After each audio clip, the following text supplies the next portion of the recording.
President, esteemed faculty, proud parents, devoted friends, squirming siblings, but especially class of 2018, congratulations, you made it! Woo!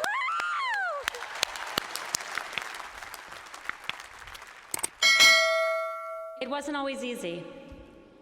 You plowed through 4 years of problem sets. You conquered the snow of 2015. You survived way too many weekly Wednesdays at the Muddy Charles and learned this important life lesson. There's no such thing as a free chicken wing. Today, you are graduates of one of the most revered technical institutions in the world.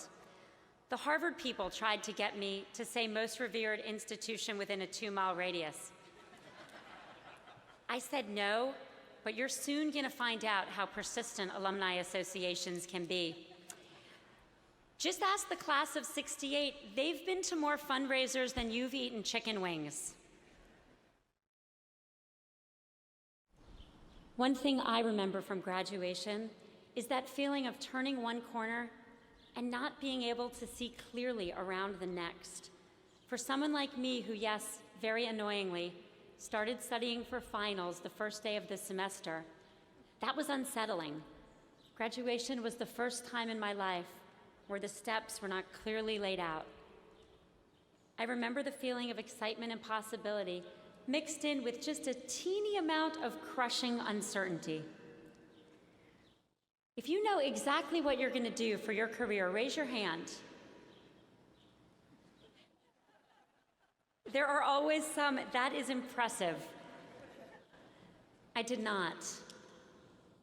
I didn't know where I would fit in best or contribute most. These days, when I need advice, I turn to Mark Zuckerberg, but back then, he was in elementary school. I was sure of only one thing. I didn't want to go into business. And it never even occurred to me to go into technology.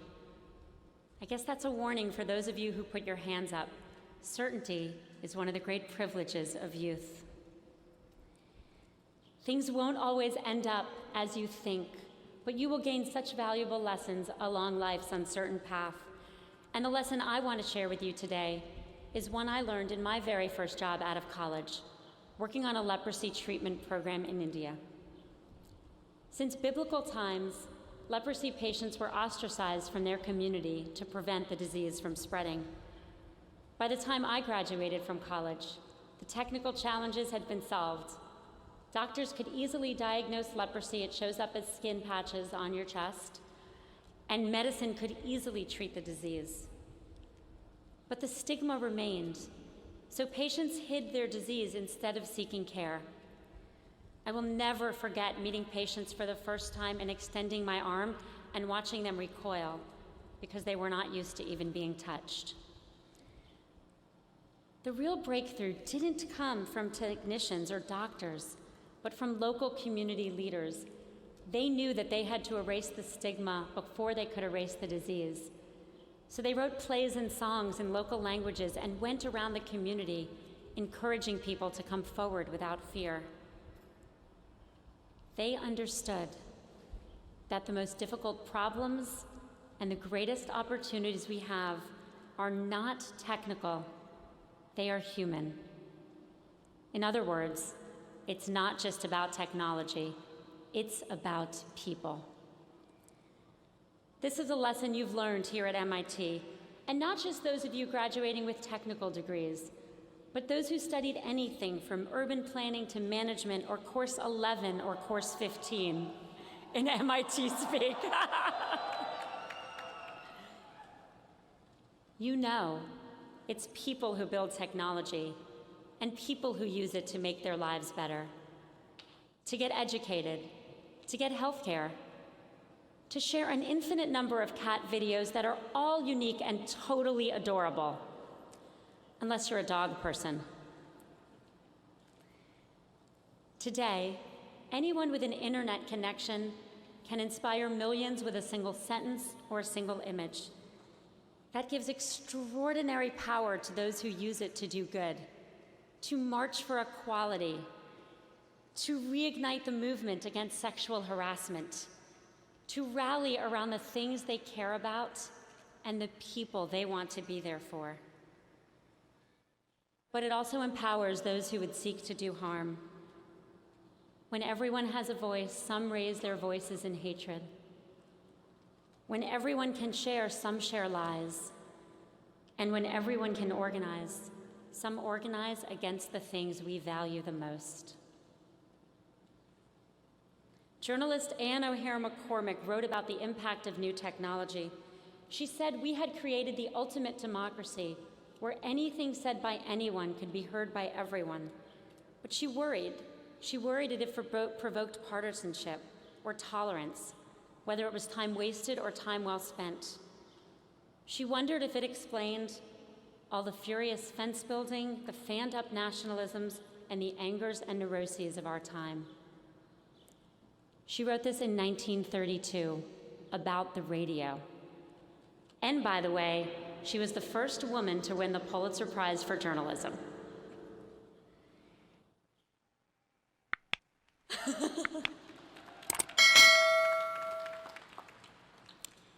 The fact that the challenges we face are not new does not make them less pressing. Like the generations before us, we have to solve the problems that our technology brings. I believe there are 3 ways we can deal with these challenges.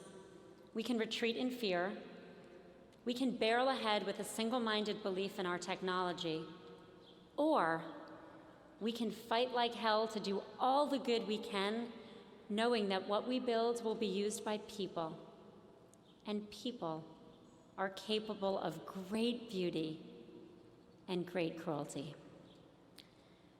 I encourage you today to choose the 3rd option, to be clear-eyed optimists, to see that building technology that supports equality, democracy, truth, and kindness means looking around corners and throwing up every possible roadblock against hate and violence and deception. You might be thinking, given some of the issues Facebook has had, isn't what I'm saying hitting pretty close to home? Yes, it is.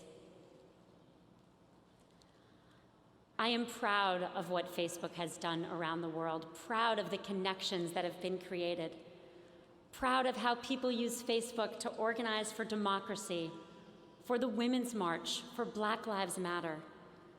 Proud of how people use Facebook to start and grow businesses and create jobs all around the world. But at Facebook, we didn't see all the risks coming, and we didn't do enough to stop them. It's painful when you miss something, when you make the mistake of believing so much in the good you're seeing that you don't see the bad. It's hard when you know you let people down. In the middle of one of my toughest moments, Michael Miller, the former superintendent of the Naval Academy, kindly reached out to remind me that smooth seas never make good sailors. He's right.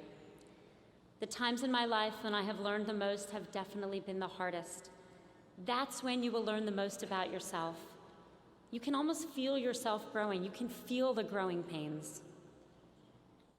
When you own your mistakes, you can work harder to correct them, and even harder to prevent the next ones. That's my job now. It won't be easy, and it's not going to be fast, but we will see it through. Yet the larger challenge is one all of us here must face. The role of technology in our lives is growing, and that means our relationship with technology is changing. We have to change too. We have to recognize the full weight of our responsibilities. It's not enough to be technologists. We have to make sure that technology serves people. It's not enough or even possible to be neutral. Tools are shaped by the minds that make them and by the hands that use them. And it's not enough to have a good idea. You have to know when to stop a bad one. This is hard because technology changes faster than society. When I was in college, no one had a cell phone. Today, there are more cell phones than people on Earth. We're in one of the most remarkable moments in human history, and you will not just live through it, you will shape it. Many of you will work on technologies that will change the world.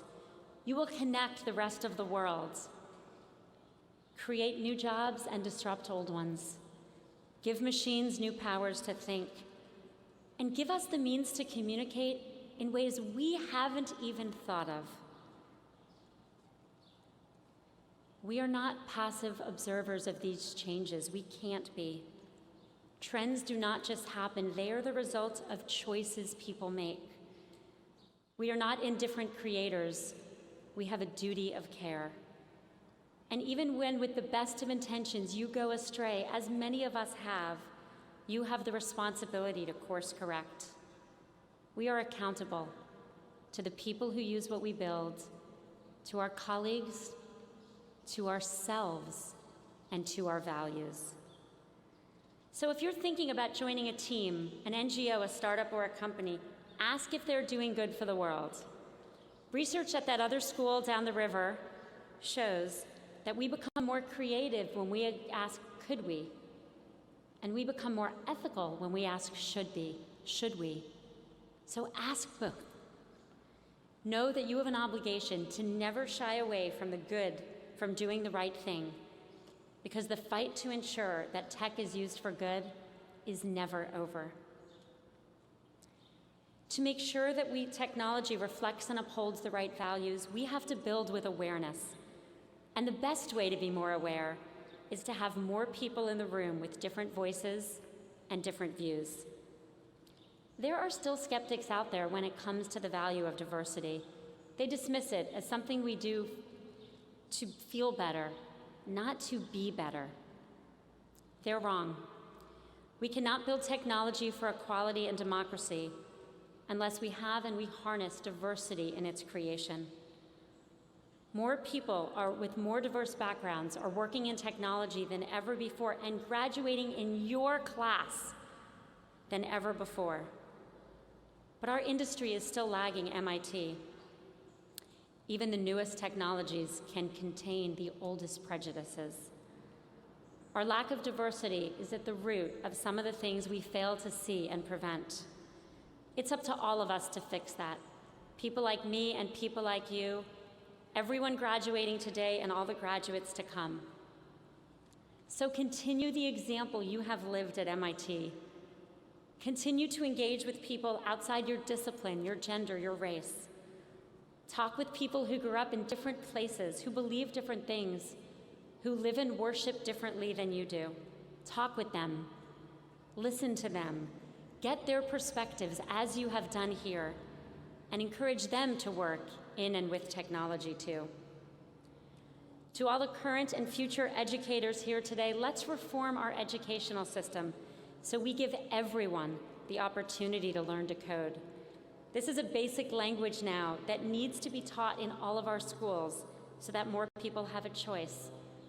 When some kids learn it and some kids don't, that creates an unequal playing field long before people go into the workforce. And to all the future leaders in tech, that's you. Know that you have a chance to right wrongs, not reinforce them. Tech institutions can be some of the strongest voices for progress in the workplace, but we can always do better. Encourage your employers and policymakers to ensure that everyone, and that includes contractors, earns a living wage. Fight for paid family leave with equal time for all genders, because equality in the workplace will not happen until we have equality in the home, and because no one should be forced to choose between the job they need and the family they love. Give people bereavement leave, because when tragedy strikes, we need to be there for each other. And build workplaces where everyone is treated with respect. We need to stop harassment and hold both perpetrators and enablers accountable. And we need to make a personal commitment to stop racism and sexism, including the expressions of bias that become commonplace and accepted instead of rejected and fought. I want you to know that you can impact the workplace from the very day you enter it. A few months ago, leanin.org surveyed people to understand how the Me Too movement was influencing work. After so many brave women spoke out, we found evidence of an unintended backlash. Almost half of male managers in the US are now uncomfortable having a work meeting alone with a woman, and more uncomfortable having a work dinner with a female colleague. These are the informal moments where men have long gotten more mentoring than women, and now it looks like it could get worse. For the men here, someone might pull you aside your first week at work and say, "Never be alone with a woman." You know they're wrong. You know how to work respectfully with all people. So give them advice instead. Tell them that they have the responsibility to make access equal. And if they don't feel comfortable having dinner with women, they shouldn't have dinner with men. Group lunches for everyone.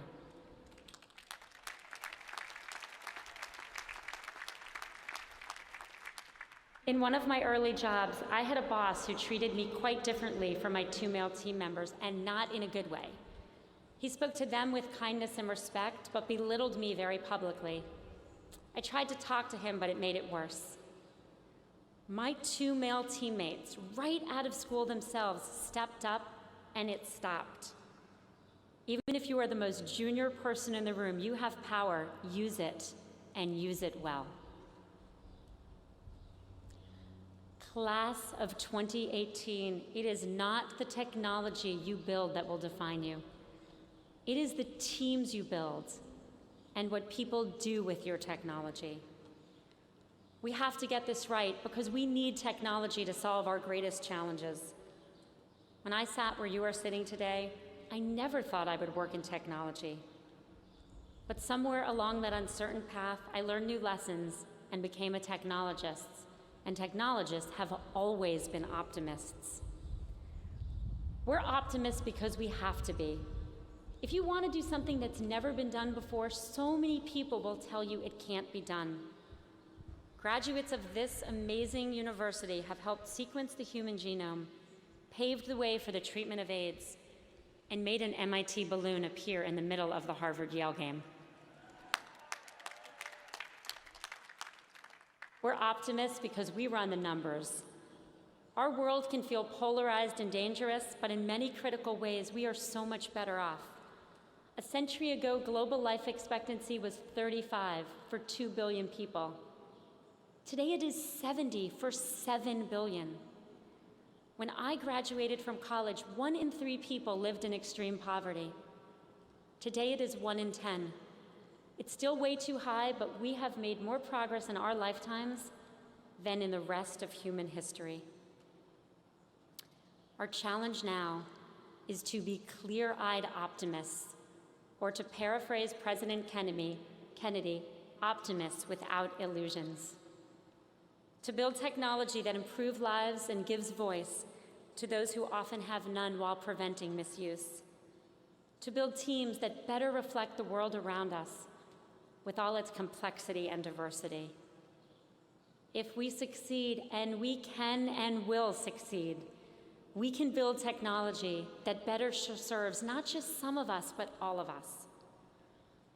MIT graduate and former faculty member David Baltimore won a Nobel Prize for his work on the interaction between viruses and the genetic material of the cell. But before that, he helped bring biologists, lawyers, and physicians together to debate new gene editing technology. They were worried that it had the potential to cause more harm than good. But they concluded that the opportunities for progress were too great, so they created ethical guidelines and continued the research. That decision led to some of the greatest advances in genetic science and medicine. It also set a standard that we as technologists can follow. Seek advice from people with different perspectives. Look deeply at the risks as well as the benefits of new technology. And if those risks can be managed, keep going, even in the face of uncertainty. Class of 2018, you are now graduates of one of the most forward-thinking places on earth. You will have tremendous opportunities, and you will be highly sought after. You will use what you learned here to work on some of the most critical questions we face. I hope you use your influence to make sure technology is a force for good in the world. Technology needs a human heartbeat.